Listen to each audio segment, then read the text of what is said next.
Hi, T.O.T. Carlson here, and if you know me, you know I never get tired of Def Leppard. I especially like their early stuff when they started out as a band, back before they hooked up with Robert John Mutt-Lange and became more of a commercial rock band.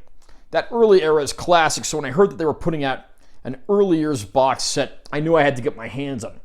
This is Def Leppard, the Early Years, 79 to 81. We're going to do an unboxing of this. I'm going to talk about the content, and I'm going to let you know if it's recommended or not. Nice close-up look at the packaging there. Great shot of the band in their early years. I love that fake vinyl ringwear they have on there. Although this is indeed a CD package. Side of the box. At the top of the box right there, a little bit of text in the background. The spine. Got the barcode and all your legalese on the bottom. This is actually split into two like books. One has the CDs and one is the actual book portion of the release. We're taking those out now. We'll look at the hardcover book first. Got that great logo on the front. Yeah, right there. 1979 was a life-changing year. I put the hype sticker from the shrink wrap right there, so I don't have to throw that out.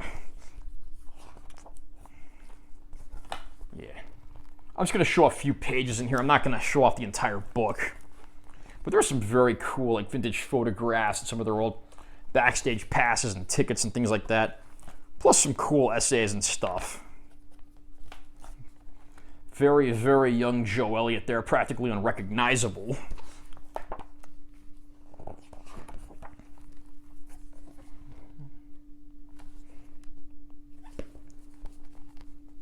Again, cool book, but we'll take a look at the CDs now. Similar to that other component, this has the nice old triangle logo on it. The back's just a plain black cover. Nothing on the spine either. And then we fold this open. You can hear them a million miles away. Lyric from the song Rock Brigade, of course. We have our 5 discs in these individual sleeves. Yeah, weirdly, they put On Through the Night on its own over here. Then High and Dry, the Oxford live album, Too Many Jitterbugs, Raw. I don't know why they didn't just put like the 2 albums here, then one thing in the middle. Then those other 2 released on the side, but I'm not complaining too much there. So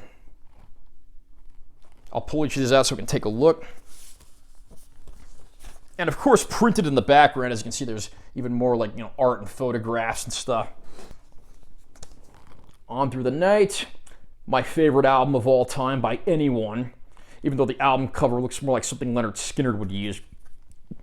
Love that photograph on the back of them and their early years. Disappointingly, these open from the top rather than the sides. I really think they should have done that if they were going for the whole retro vinyl thing. You look at these, they've got like the old Vertigo logo on them, and that's very cool because, obviously if you bought these in America back in the day, they'd have like the Mercury logo on them. So it's nice that they're sticking with the original UK look for the albums.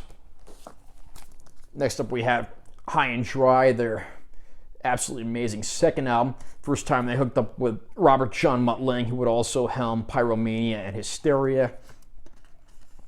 Once again, here we have another Vertigo sleeve. Look for the disc. And now we get into the stuff that's exclusive to this set.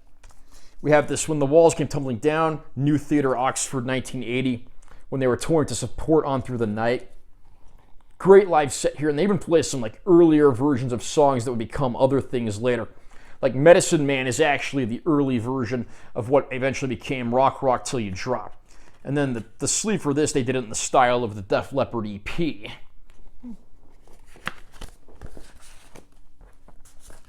Disc 4 we have Too Many Jitterbugs. This is like sort of an early days rarities collection.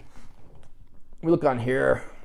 It's got the original Def Leppard EP, some single versions, some A-sides and B-sides that didn't make it onto On Through the Night, plus the original version of Me and My Wine, as well as the remixed version, the remixed Bringing on the Heartbreak, and the song Glad I'm Alive, which is a very rare early song that circulated on bootlegs for many years. The name of this disc, Too Many Jitterbugs, actually comes from a line in that song. And then the disc here, the look of it, once again, is based on the sleeve of the original Def Leppard EP. And fifth and final disc, we have Raw, early BBC recordings. There's a look at what's on here. We have an Andy Peebles BBC session from 1979, a Friday Rock Show session from 1979, and then the band playing live at the Reading Festival in August of 1980. And once again, you know, a disc that's in the style of the Def Leppard EP for the art on the CD. So overall, I'm a fan of all things early Def Leppard, so I absolutely had to get this set. However, I do have a major issue with this set, and that's that there's just a little too much overlap with the CD Collection Volume 1 that also came out a few years ago. That set also has the remastered versions of On Through the Night and High and Dry, and it has a Rarities Volume 1 disc that actually has a lot of the rarities that are on the Too Many Jitterbugs set in here. So like about half of what's in this set is also in the CD Collection Volume 1, so even though there's some exclusive cool stuff that you won't get in any other set here, you're doing a lot of double dipping by getting this set. Personally, I would, even though I really like the packaging, if you don't want to double dip, I might look around to see if there's maybe like a digital version of this so that like those latter 3 discs, maybe you could get those separately and save yourself some money. I think I paid about $70 for this set. That was in a local record shop. You can probably find it cheaper online if you look around. Another issue I have, there are actually several early Def Leppard songs that are not included in this set in any shape or form.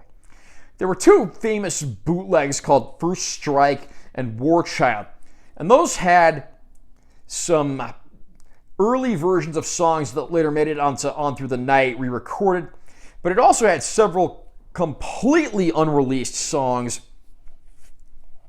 that are not in this set. There was a song called Heat Street, there's a song called See the Lights, there's a song called War Child, there's a song called Beyond the Temple, and lastly there's a song called Misty Dreamer, which is also sometimes called Tomorrow Seems Like Yesterday.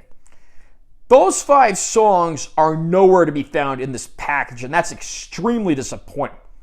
It might be possible that there's no like proper masters that exist for those, but even if it was a rough version sourced from a vinyl bootleg, I mean, that would be better than nothing. I would rather get that stuff than stuff that was already also released in the CD Collection Volume 1 set. Again, I'm a sucker for all things early Def Leppard. I am glad I bought this set, and I can give it a modest recommendation. I just wish there wasn't so much of an overlap with the CD Collection Volume 1 set, and that some of those tracks that were left out of here had been included.